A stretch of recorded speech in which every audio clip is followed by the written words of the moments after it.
Hey, what's up? This is Roe Love, and I'm so happy to be back with another episode of the Maroon Mike podcast. Today's episode is going to be real dope. We're going to be talking about multidimensional awareness. But before we get into that, I just want to let you guys know that I actually have a website. It's called www.roelove.com. That's www.roehlove.com.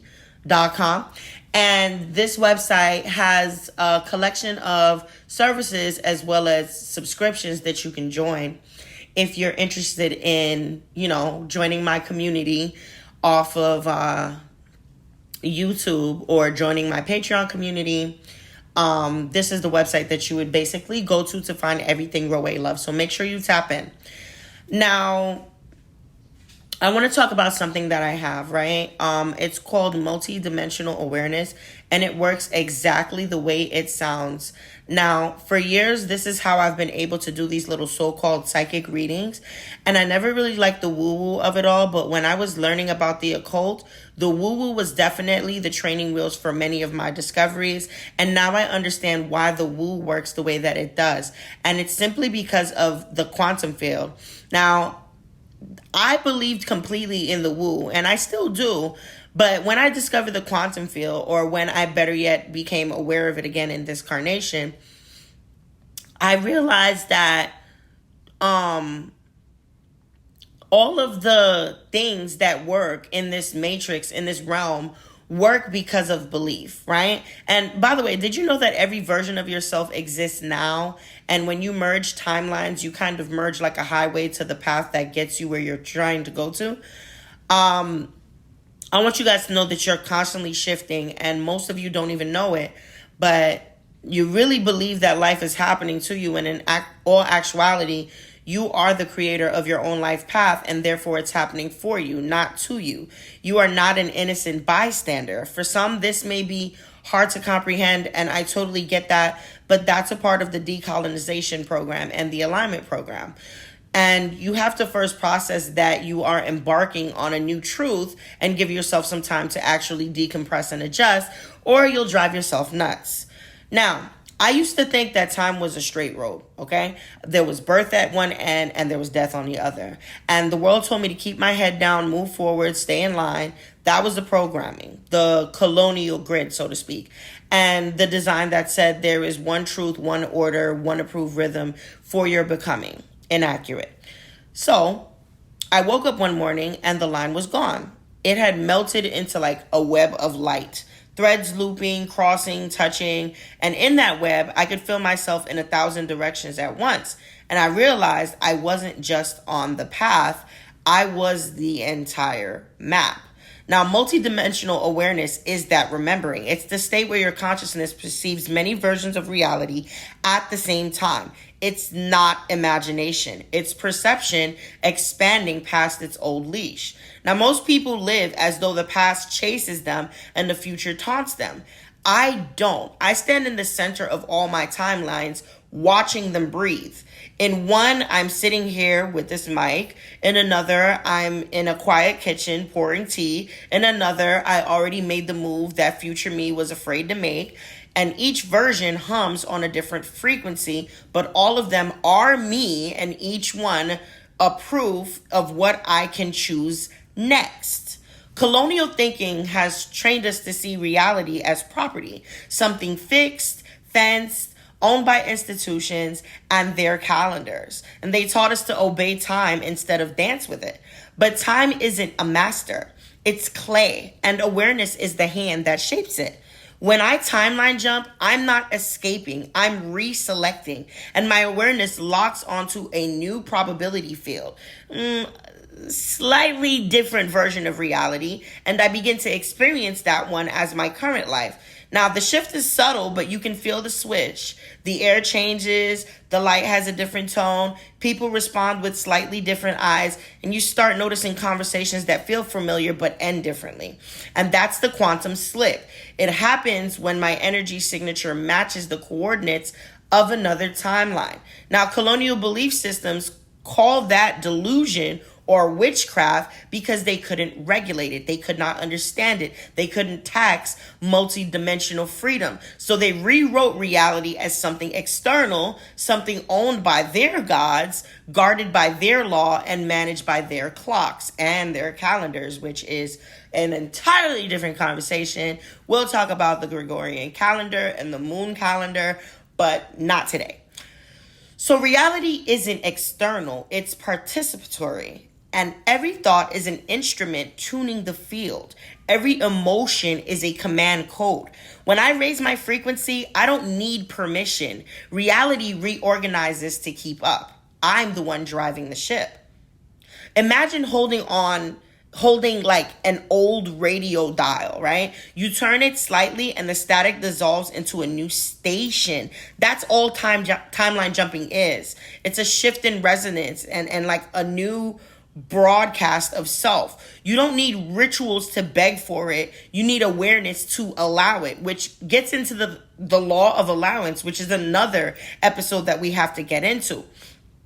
I want you to feel for the subtle deja vu that doesn't confuse you but confirms you. Feel for the warmth in your chest when you sense a version of you that already knows how this ends beautifully. When that session hits, breathe it in. That's your consciousness aligning with another coordinate and you're stepping through. And now, by no means is this fantasy. Physics quietly agrees, okay? At the quantum level, everything exists as probabilities until an observer collapses them into form. And that means choice. True conscious choice is the technology of creation. Now, you were told the world is solid, the colonial lie, make people believe their cages are concrete so they stop noticing the door is imagination. The new truth is actually simpler, and it's not a new truth. It's an old truth, and it has always been the truth. And, you know, some people would like to believe that it's dangerous or delusion, but it's not. But the universe listens to coherence, not compliance. Now, when your awareness becomes coherent, when what you think and you feel and you believe stop contradicting each other, because many of us do that, you start jumping timelines naturally. And what you believe will stop contradicting each other when you phase out old systems and programs and welcome in the new ones without questioning yourself. But that's a process within itself as well. Now, you slip from scarcity to sufficiency, from fear to knowing, and from waiting for miracles to realizing you are the mechanism of miracles. And that there is multidimensional awareness. And you'll know you're there when your old self feels like a dream you woke from. And the dream starts taking advice from you. You know, I talk to my past selves all the time. Sometimes they ask for courage. Sometimes they just want proof that we made it. I tell them that we did, and we keep doing it. Across every version, every loop, every light thread of what we call time, that's how I live now, in full spectrum consciousness, okay? Not just a single dimension, not as a survivor of linear time, but as the actual architect of time, the actual architect of my time and my existence and my consciousness, all right? So let's take the robes off this mystery and look at it like science class. Only this time you're the experiment. At the smallest scale of existence, the quantum level reality stops behaving like the solid, predictable thing you've been taught it is. And if you were to zoom far enough down into the chair you're sitting on, the mic I'm speaking into, or the hand you're holding over your chest, you discover that nothing is actually solid. What looks like matter is mostly space, and inside that space is movement. Tiny flickers of energy that blink in and out of existence faster than you can blink your eyes. Scientists call these like flickers particles, but here's the part that breaks the linear mind. Those particles aren't just sitting somewhere waiting to be found. They exist as probabilities and a whole cloud of potential positions, speeds, and directions. It's like billions of possibilities just swirling around, each one saying, pick me, I could be the reality you experience next. So the question is, how does one of those possibilities become real? Well, someone has to observe it. Someone has to realize it. And that's the observer effect. In simple terms, nothing has a definite shape or place until something conscious looks at it, measures it, and gives it attention. The act of observation doesn't just see reality, it creates the version that gets seen. So as you can see, it starts with you. And I want you to pause there for a second and let that sink in. Pause the video if you need to. Let that sink in. Because that one idea cracks open everything you've ever been told about fate, prayer, and the so-called real world. When you visualize something, let's say abundance, healing, or reconciliation, you are performing the same act that scientists perform with their instruments. You're the observer, collapsing the infinite cloud of possibilities into one tangible outcome with just your mind and the way that you choose to think. You're not inventing a new thing out of thin air. You're selecting which version of existence you'll experience with what you believe and what you meditate on. So every thought, every emotion, every belief is an act of measurement. And each one says to the universe within this matrix, this right here, this is what's real for me. And then you experience it, right? So now quantum mechanics has another trick up its sleeve, which is known as entanglement. And it sounds complex, but it's actually simple once you visualize it. Now imagine two particles created together like twins born from the same spark. Even if you separate them by galaxies, they remain connected. When one changes its spin, the other responds instantly, no matter the distance. Scientists have tested this over and over, and the link is undeniable. Now, translate that into consciousness, right? Everything that's ever touched you, known you, or been dreamed by you is entangled with you. Every version of you across timelines, every person you've loved or lost, every potential reality, they're all connected through that invisible thread. That's why when your inner world shifts, when you finally forgive, when you declare you're done settling, when you decide you are worthy, the outer world begins rearranging without delay. Now, conversations change, opportunities surface, people appear who seem perfectly timed. It's not coincidence, it's entanglement, responding to your new frequency. You didn't attract something new. You resonated with the version of reality that was already waiting for this signal. Now, let's break the physics down even more, right? Picture a giant ocean. Each wave is a possible reality. Love, loss, wealth, sickness, art, exile, triumph, every possible storyline vibrating at its own rhythm. Your consciousness is like a tuning fork dropped into that sea. And the moment you strike a certain emotional tone, peace, gratitude, certainty, you start resonating with the waves that match it. And those waves rise up to meet you, and they become the water that you swim in. This is manifestation stripped of superstition. This is the part where I remember at the beginning of this, I was like the woo-woo. Like, this is the woo-woo being taken away from you, okay? It's resonance physics. It's not magic. Now, I will still use words like woo, and I will still say things like magic because I love the mystique of it all. But at its core operation, I understand that this is resonance physics, and I want you to understand the same thing as well so that you can manifest the way that you would like to manifest, and so that you can see the results that you want to see.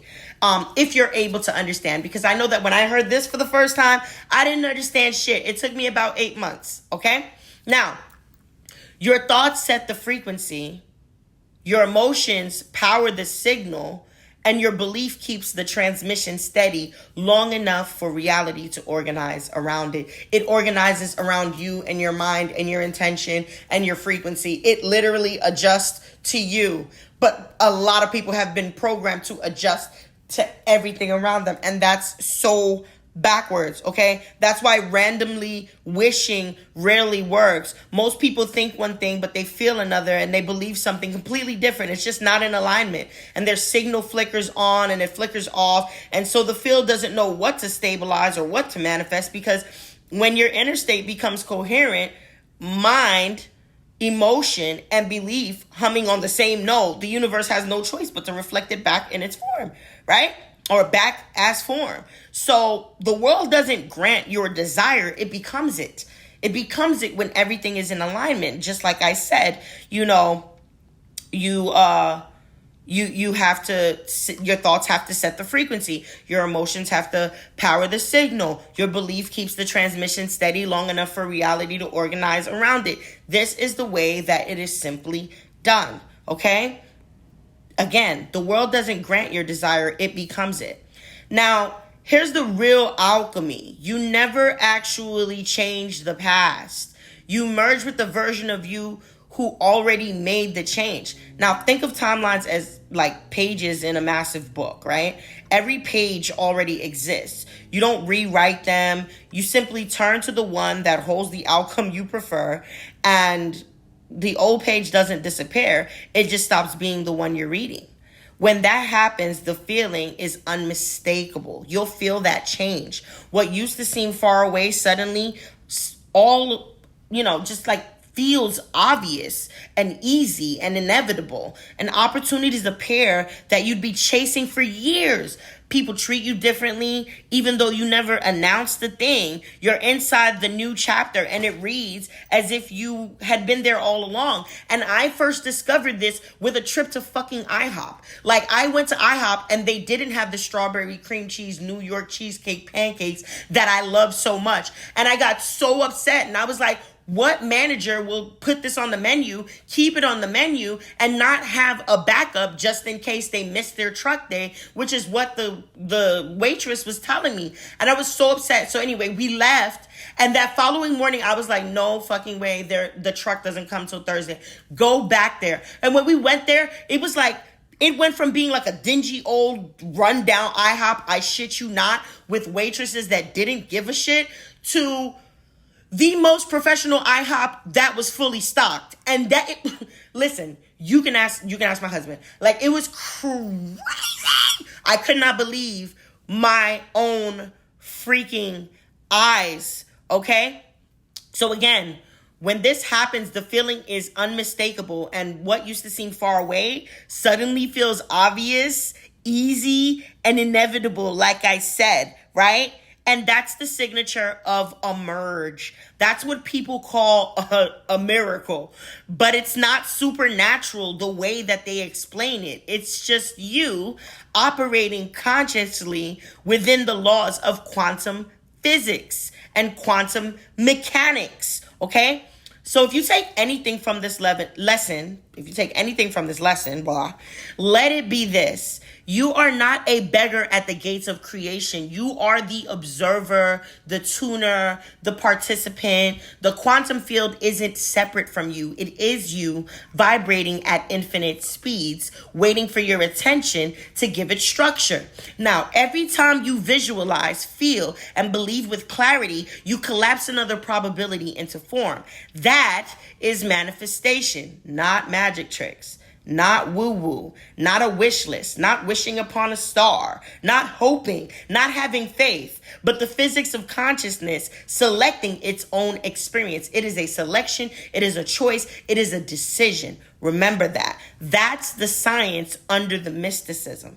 Even though I love the mystique, it is science. That's quantum mechanics meeting manifestation. So, let's talk about what happens after you understand that reality is probability. Because once you see that every choice opens a new timeline, you start noticing you're not just moving through time, time is moving through you. And that's where this loop reveals itself.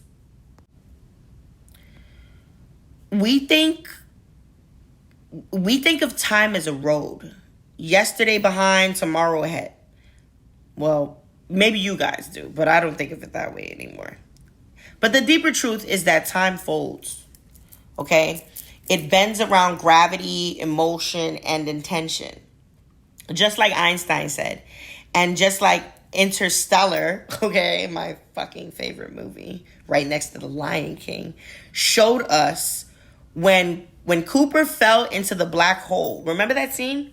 He's floating in that like 5-dimensional library of existences and reaching out through light and gravity to send a message to his daughter that she was receiving at the beginning of the movie when the book fell out of the bookcase. If you have not seen this movie, you have to go watch it. Listen, the movie was based on reality, like the real reality, not the one you've been believing all this time. That wasn't fiction. That was a map. And the loop means that past, present, and future are not in a line. They're stacked. So every moment exists simultaneously, and your consciousness is the traveler weaving through them. You don't jump forward or back. You pivot within the stack. When I timeline jump, that's what I'm doing. Choosing a new coordinate inside that loop. And sometimes the shift is dramatic, like waking up in a new version of your life or a new version of IHOP, where an obstacle quietly dissolved. And sometimes it's subtle. Someone calls you by a nickname they never used before, and an old scar fades faster than biology can explain. Yes, it's possible. And the jump itself is felt in your body first, right? It's like a hum under the skin. Have you ever felt like your skin was humming or tingly? That's one example. Sometimes it's a flicker behind the eyes, a pressure change in the room, like shifting, the ringing in your ears. Those are all subtle shifts of reality. Okay, you ever watch The Matrix and the cat walks by 2 times because there's a glitch? Like something changed in the timeline? Yes. They're putting it in the movies. Yes. Think about it. Don't just watch it, right? Your nervous system registers the new data before your mind can interpret it. Okay? And that's your inner gyroscope realigning to the new trajectory. Now, accessing alternate versions of self. Let's bring this into practice, right? When you want to shift timelines, don't chase outcomes. Tune identities. I'm going to say that again. When you want to shift timelines, don't chase outcomes. Tune identities. Ask yourself, who already lives in the reality I want? Close your eyes. See that version of you as clearly as you can. Their breathing pattern, the rhythm of their day, the sound of their confidence. And when you have it, match that motherfucker. Breathe as they breathe. Think as they think. Move as they move.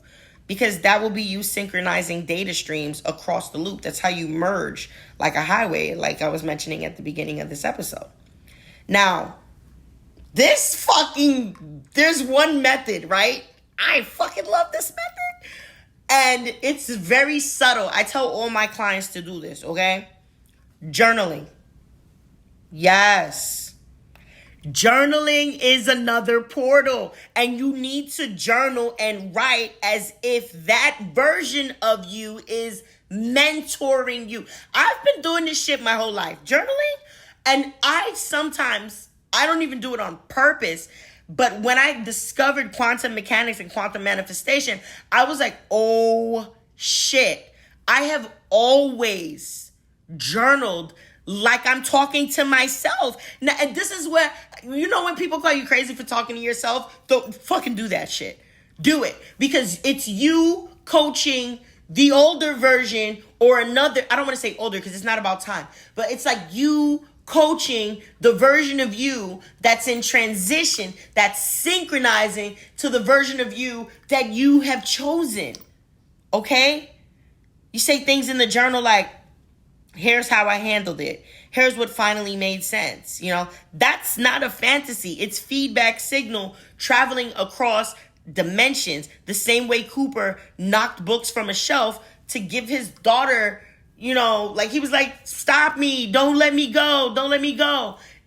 Yes. All the versions, it's so crazy. All the versions of you exist right now, man. They exist right now, right? And you got to recognize the shift. You'll know you jumped when it when like reality wobbles, synchronicities multiply, numbers repeat, people you haven't seen in years suddenly reach out, time feels rubbery, minutes stress, days vanish. That shit happens to me all the time. I be like, where did the days go? Okay, did y'all realize that we are in October 2025 right now? Like, what the fuck? It was just January 1st, 2025, and people couldn't believe we made it. And guess what we're about to do again? Make it. I also want to tell you that the Gregorian calendar is bullshit, but that's for another episode, okay? When you catch yourself finishing a sentence someone else just started, it's the universe confirming alignment, baby, okay? It's that whispering that you're on a new frequency now, all right? Now, stabilizing a new timeline is the part that matters most. When you first arrive in a new version, your old programming tries to pull you back. Yes, this is where that confusion, that contradiction that I was telling you about earlier, that's where that comes in, right? So you have to stabilize through ritual, like with physical anchors. Touch something that symbolizes the new reality, even a piece of jewelry or a scent. Let's talk about the woo. So, do you know that when you enchant an object and you say, anytime I touch this object or wear it, or when I perform something at my altar, this happens? That's you like changing your timeline. It's getting you into the belief that's necessary for the timeline to change. All right. And then we also have like language anchors where you speak in present tense. This is who I am now. Practice that as well. And then there's body anchors where you ground with breath, you eat, you stretch. The body convinces the brain that the change is real. You know, the hard truth is, that's so funny. The hard truth in a world that's not solid. You saw what I did there? Anyway, reality is plastic, okay? And the body is the mold. Keep the mold steady and the new form sets. Now I want you to understand the loop. Here's where Interstellar becomes a teacher. When Cooper reached through time to guide his past, he wasn't defying physics. He was demonstrating entanglement across the loop. His future self became the ghost his daughter saw as a child. She thought she was seeing a fucking ghost. How many times you thought you was seeing a ghost? It could have been another version of you implementing change in the current timeline so that you could synchronize with that timeline that you existed in, so that you can become exactly what it was that you chose to become. I hope that makes sense. All right, so the past didn't change. It expanded to include the message. And that's what you do when you send love, forgiveness, or intention to your past selves. You are the ghost, so to speak, in your own timeline, whispering across dimensions. We made it. Keep going. And when your younger self receives that nudge, a sudden calm, and when I say younger self, I'm not talking about time. I'm talking the younger version of yourself, because you only age because you believe you're aging.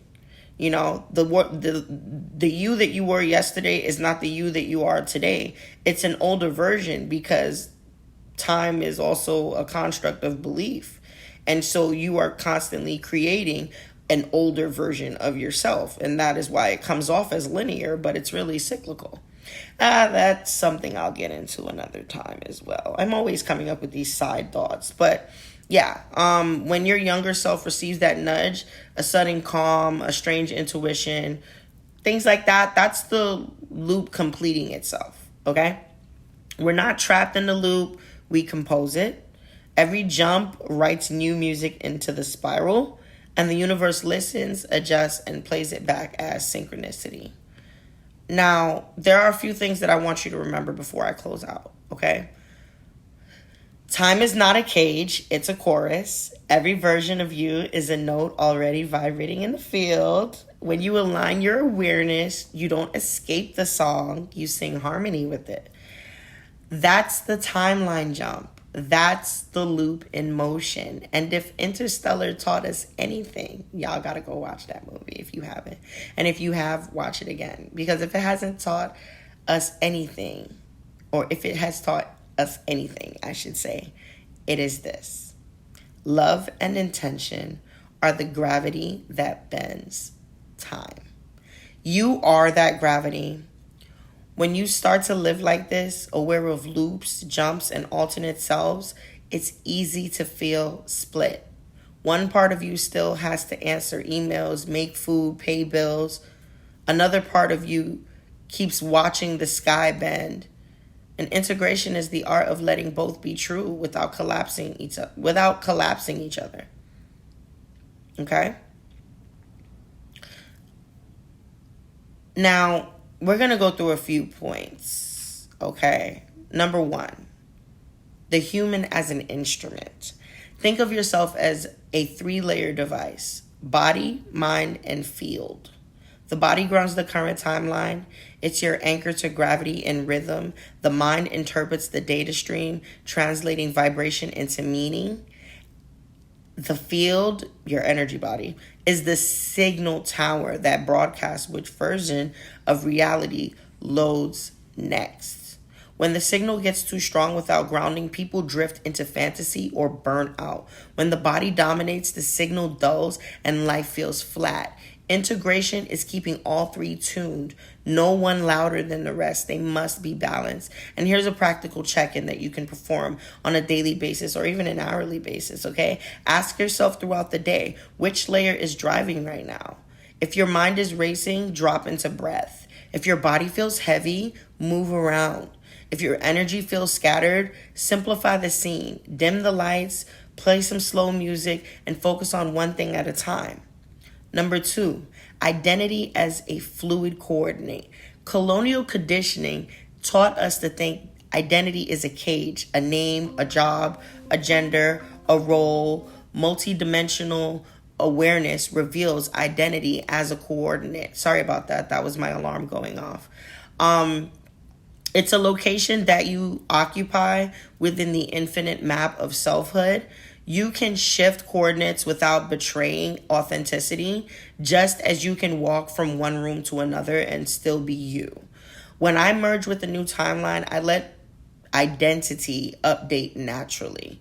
Some people notice subtle differences, my speech rhythms, the way I phrase things, even which colors feel right. I don't resist it anymore. That's the body uploading the new code. Letting identity be fluid dismantles the colonial obsession with control. And you're no longer a fixed citizen of one version of reality. You're a traveler with multiple passports. Number 3, emotional integration.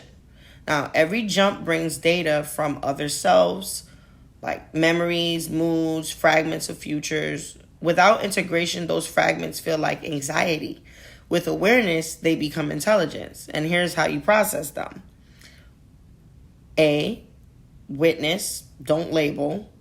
When emotion floods, name it information, not problem. B, write before reacting. In your journal, okay? Journal the sensations as if you're collecting evidence from another world. C, ask, what timeline is this feeling from? Sometimes you're mourning an outcome that hasn't even happened here, okay? And D, transmute.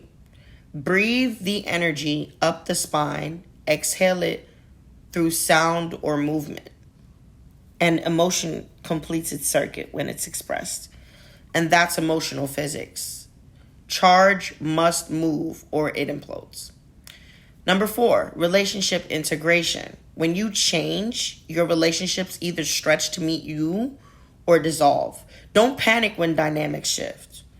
People are entangled particles. When you alter your spin, theirs must reorient. And some fall away because they align with your previous frequency. So go ahead and release them gently or aggressively if they're toxic. The key is to communicate from observation, not defense. Say things like, I'm recalibrating. If I sound different, it's not rejection, it's resonance. That phrase alone has saved many of my connections across timelines. Number 5, here's the maintenance protocol, okay? Daily grounding for the multidimensional self. In the morning, before touching your phone, say out loud, I claim the timeline of peace, clarity, and prosperity. Midday, step outside, feel sunlight or wind. Let the body confirm location. This earth, this now. In the evening, close the loop. Whisper gratitude to all versions of you still working behind the wall, behind the veil. I often tell people that when I go to sleep, I'm still working because there's more than one version of me.